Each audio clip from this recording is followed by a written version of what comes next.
Welcome back, everybody. Jeff Roediger here with my co-host for this series, Bryant Stone, replacing Wall Street with Main Street.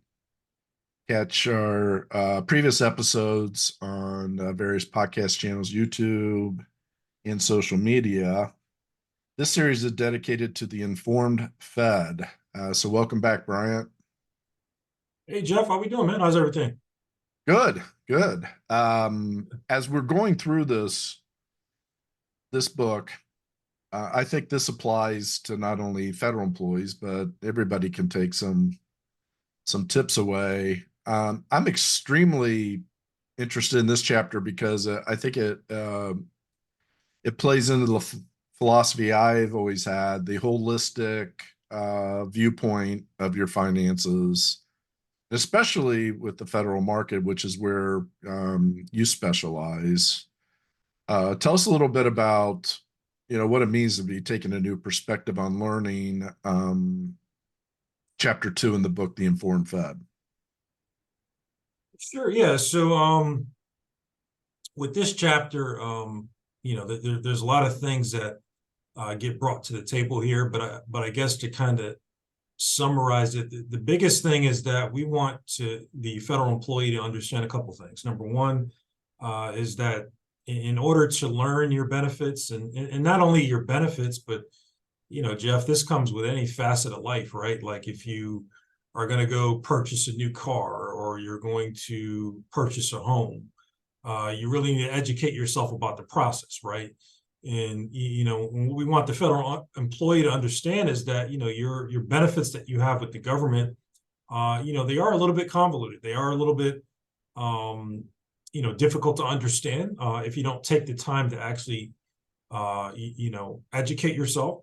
And that was one of the big things in this chapter we want to make the federal employee understand is that you do need to take the time to educate yourself and understand what the different acronyms mean, right? Whether it's like a FEGLI or an LES or a CSRS or an FERS, all these different acronyms that they have that just kind of get thrown out there. But if you don't take the time and actually learn it and understand it, it's going to be that much more difficult for you to produce that successful retirement that most people envision themselves having, right? Because the ultimate goal, Jeff, right, when you retire is that you retire. You're not Yeah. going back to work, only unless you have a passion or something that you want to do. You're not going back to work because you need the income. So really just to summarize it, taking a new perspective on learning, that's the main point we're trying to get across in this chapter, along with, some other things that we'll talk about. But yeah, that's kind of like big picture there. Yeah. So, for example, for the federal employees out there, their long-term care benefit has changed drastically in the last 2 years. They have, next year they're going to have an increase in the contributions to their TSP. So, there's a lot out there that are variables. And the reason I bring this to everybody's attention is because, we will refer to it at the end, to click the link to my Fed University, because that is truly a financial education firm dedicated to the federal employee. And the federal employee at all phases of their career. So you also touch upon the three phases of their financial career, and those are keys to different financial decision making. And let's get into that a little bit.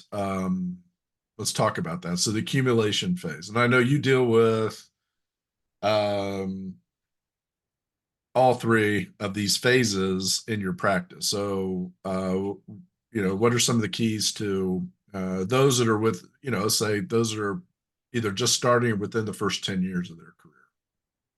Sure, yeah. So, that accumulation phase part of your career that we talked about in chapter 2, That's typically when you're earlier in your career. You're accumulating the majority of the assets that you're going to have throughout your lifetime. When it comes to investing, you're typically going to have a little bit more risk because your time horizon is going to be a lot longer than someone that may be in that preservation or distribution phase. So, that accumulation phase is really, Jeff, where, that federal employee or just, any type of employee is really building a solid foundation to their retirement. And then once they kind of, mature and they're later in their career, and then they start to enter that preservation phase. So that may be, somewheres in everybody's situation's different. And that's also something that we talked about in this chapter, is that, you may have an employee that you work with that you guys make the same income, you have the same job title, but you can have two totally different scenarios.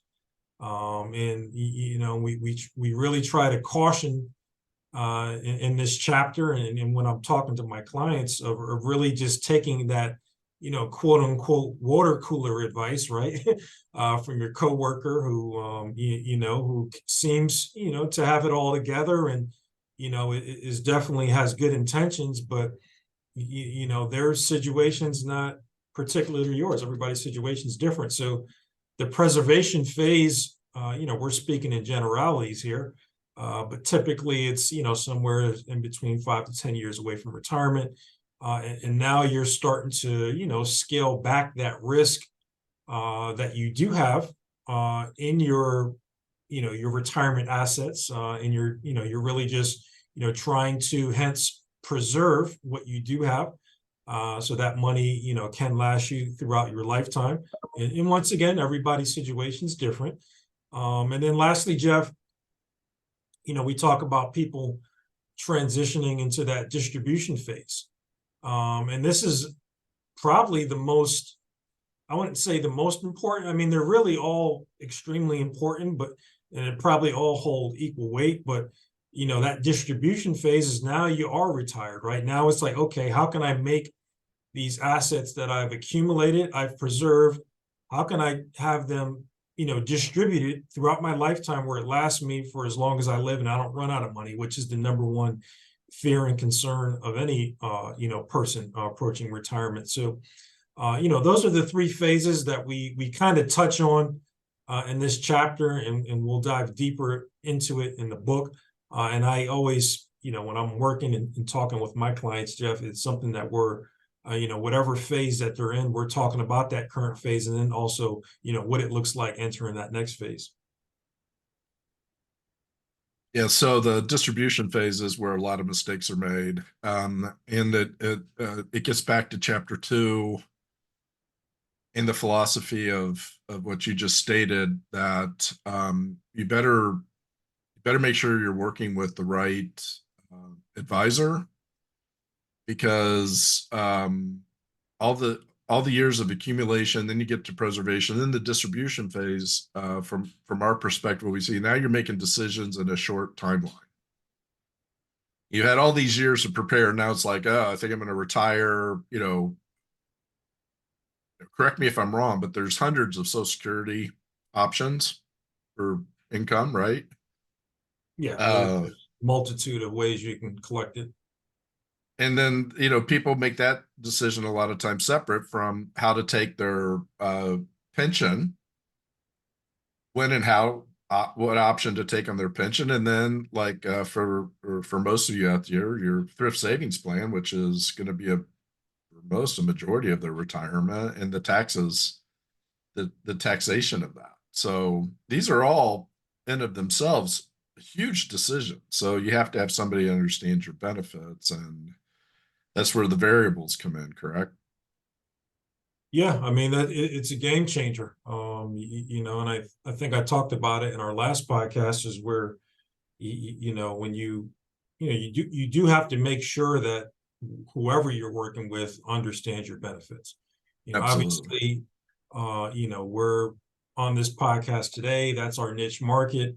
That's what we do. But I've seen federal employees, just working with, maybe their parents' financial advisor or their cousin's financial advisor or their mechanic's financial advisor, whoever, but they have no idea of what their federal benefits are. And then I've seen people make terrible mistakes getting advised improperly by different financial advisors out there. Not that the financial advisor meant to, give them bad advice, but they just didn't understand how their federal benefits work. So that's, something that we urge in chapter 2. We preach in our practice, to really caution against, working with someone that doesn't understand your benefits, and also taking advice, from that coworker, colleague, whoever it may be, that's not a financial expert. Just because at the end of the day, that's just not, that's not what they do for a living. So I really caution, the federal employee of taking that advice. So, there's just some of the things that, we talk about in chapter 2 that it seems like, Jeff, it's common sense, but it's just like anything, right? So, it seems like it's common sense. It's like, like our dentist, right? They tell us to brush our teeth twice a day, but how often do you brush your teeth twice a day, right? It seems like common sense, but you don't do it. But it's something that you have to continually be reminded about. And then when you go back to the dentist 6 months later, they tell you, you're like, oh yeah, I got to do that. So, just something that you have to be continually reminded. And that's what we try to, do in here in chapter 2. It's all about creating good financial habits. And so, with that being said, if you want to book a time to review any of what we talked about, regardless of the phase you're in your career, you can click Bryant's calendar link below. You can also click if you found us through one of our podcast networks or YouTube, or if you've gone to the website, you can find previous podcasts by clicking the link below, and also different topics that Bryant's covered on financial planning and retirement. So, Bryant, thanks again. Hey, Jeff, thank you. Thank you for having me on. Yeah, so look for the next podcast to drop, where we're going to get into chapter 3, Earn While You Learn Philosophies. So we look forward to your feedback and your attendance, and also go over to MyFed University, check us out there. A lot of great information, and we want to be a resource for each of you. So feel free to reach out. You got data and our number below in the content there. We look forward to hearing from you. Until next time, thanks. Thank you. Investment advisory services offered through Red Hawk Wealth Advisors Incorporated, an SEC registered investment advisor. Top Rank Advisors LLC and Red Hawk Wealth Advisors Incorporated are not affiliated.